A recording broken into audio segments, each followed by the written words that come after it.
Democracy Now!, democracynow.org, The War and Peace Report. I'm Amy Goodman. As we turn now to Seattle, Washington, where a former Occupy Wall Street activist is being sworn in today to the city council. Kshama Sawant is the first socialist elected to the city office in Seattle in generations. We have shown that it's possible to succeed as an independent, grassroots, openly socialist campaign, not taking any money from big business, not currying favor with the establishment parties of big business, having an unapologetic campaign platform for improving the living standards of Seattle's working people and rejecting the business as usual. This moment belongs to that way of organizing.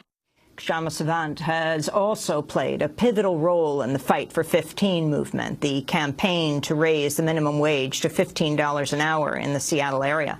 Voters in the nearby community of SeaTac recently increased the minimum wage for many local workers to $15. While that vote's being challenged in the court, Seattle's new mayor, Ed Murray, has just announced plans to raise the minimum wage to $15 an hour for all city employees. We go now to Seattle, where we're joined by Kshama Sawant, newly elected Socialist City Council member of the Seattle City Council, member of Socialist Alternative. She's also a teacher and a union activist.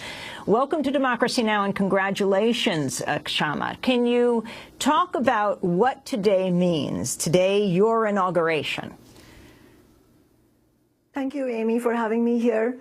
Today's inauguration really is an absolutely historic moment for working class politics, and to understand, to really feel the moment that this is a turning point in the history of the United States. And I don't mean just the election of a socialist in city council, but everything that you've been mentioning, the Occupy movement, the movement to legalize marijuana use, marriage equality. This is all an indication that the people in this country are extremely frustrated and angry and outraged at the status quo, at the deepening income inequality, poverty, the political dysfunction of the Democratic Party and the Republican Party, and there's this deep search for alternatives. And the fact that we have been victorious in this grassroots campaign is really an indication that people are ready to start moving forward, moving into struggle. And so the real question is, how are we on the left, how are we going to take up this responsibility of organizing the vast numbers of people, especially young people, for whom there is no future, and how are we going to present those alternatives? Why did you decide to run as a socialist, Kshama? The first thing is I'm a member of Socialist Alternative, which is a nationwide organization of social and economic justice activists, and that by itself presents a really different way of organizing politics and political actions, where it is not simply up to me as some sort of superstar, but really a democratic decision among large numbers of people saying, you know, year after year, we are asked to vote for Democrats or Republicans, and nothing changes. Wall Street is making historically high profits since the recession broke out, and the burden of the recession has fallen squarely on the shoulders of ordinary working people. How do we come out of this? What is the way forward? And presenting a different type of electoral politics was extremely important to me and to everybody else who was involved in this campaign. And there were hundreds of people who worked on this campaign. And the important thing about running as a socialist is, you know, for one, to show that there is a definite openness for clear alternatives, not only to the big business parties, but the system that they represent, the capitalist system. And if you look at recent polls, they show that people, especially young people, are much more open to socialism than you would find out from the corporate media. People are also fed up with the political dysfunction. 60% of Americans recently said that they are looking for a political alternative to the Democrats and Republicans. And, you know, everybody says, well, don't you have to vote for Democrats because otherwise the evil Republicans will come in? And, of course, it's absolutely correct that, you know, Republicans and the right wing need to be, defeated. But At the same time, it is important to recognize that the reason the right wing, the Tea Party, and the Republicans gain any sort of ascendancy over the American people is because the Democrats do not present an alternative. The Tea Party arose because of Obama's administration's failure to deal with the outrage against the bank bailouts, and the Tea Party channeled it. So really, it's up to us to present a different way of doing that, to really show that working people can fight for ourselves. It's not simply about electoral politics. The electoral arena is one avenue where we can, gain a hold, occupy the space, so to say. But really the question is, how are we going to organize overall? How are we going to have a mass movement that will challenge the status quo of capitalism? You were involved in the campaign to have the minimum wage increased to $15 an hour. I want to play highlights from news coverage of a recent march by the Fight for 15 campaign in the Seattle area.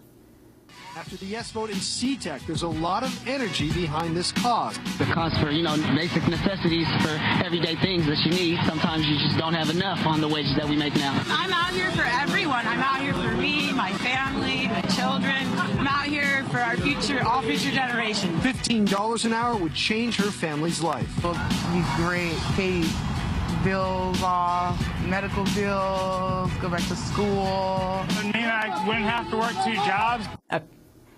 That was coverage of the whole campaign for the minimum wage to be increased to $15. You've been an integral part of that. Explain what's happened, both at SeaTac and Seattle.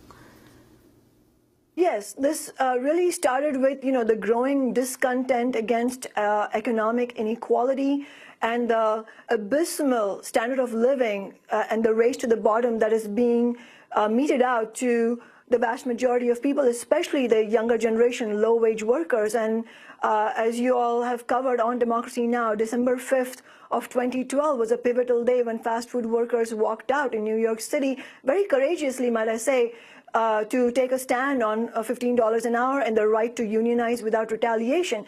And that movement for $15 an hour has really captured the imagination of people all around the country. And as you mentioned, the CTAC initiative last year in 2013 went through, people voted in a majority to give $15 an hour to all the workers there, especially the airport workers.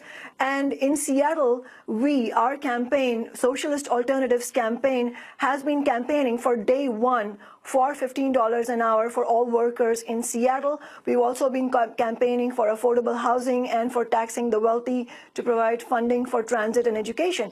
And now this battle has come full force to Seattle. You mentioned the mayor in the third day of his term talking about $15 an hour for 600 city employees. We're saying that this is a positive step forward, and it really reflects how much groundswell of support there has been. The movement has really been building up.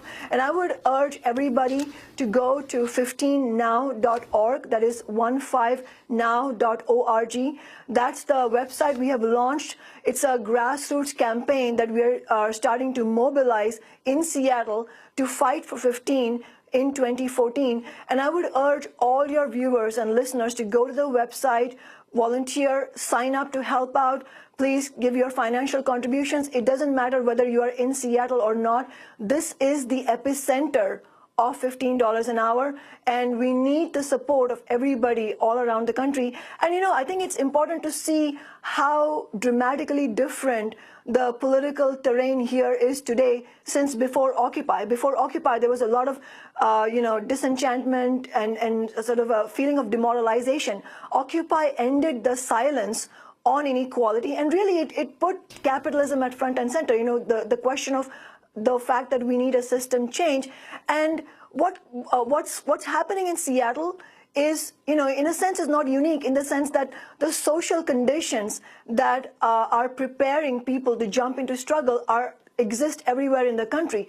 What's different about Seattle is that the workers and labor activists in CTAC went forward with this ballot initiative, and Socialist Alternative and its supporters had the audacity to challenge the Democratic Party establishment and go forward with what is now a victorious campaign for a socialist in city council. And that's an example, a seed for something that can be carried over. And so I would urge everybody to support us. Kshama, very quickly, in your state, in Washington, the 30,000-member Union of Machinists has narrowly accepted a new contract from Boeing that includes major concessions on pensions, health care benefits, wage growth. Can you talk about this? The union had rejected Boeing's previous offer by like 2/3 in November.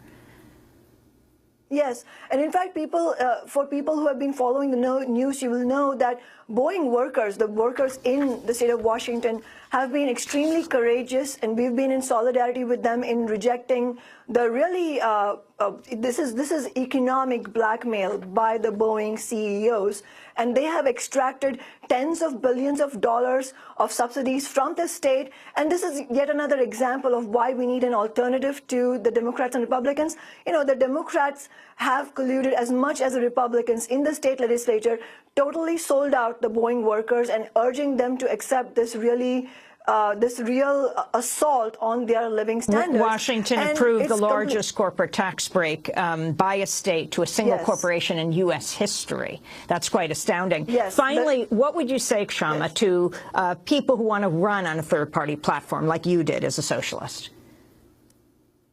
I would say that it is very possible. There is an openness. And in fact, I would go farther than that. I would say, look at our campaign. Look at Lorain County, Ohio, where 24 labor activists were elected on independent left labor ticket, not Democrats or Republicans.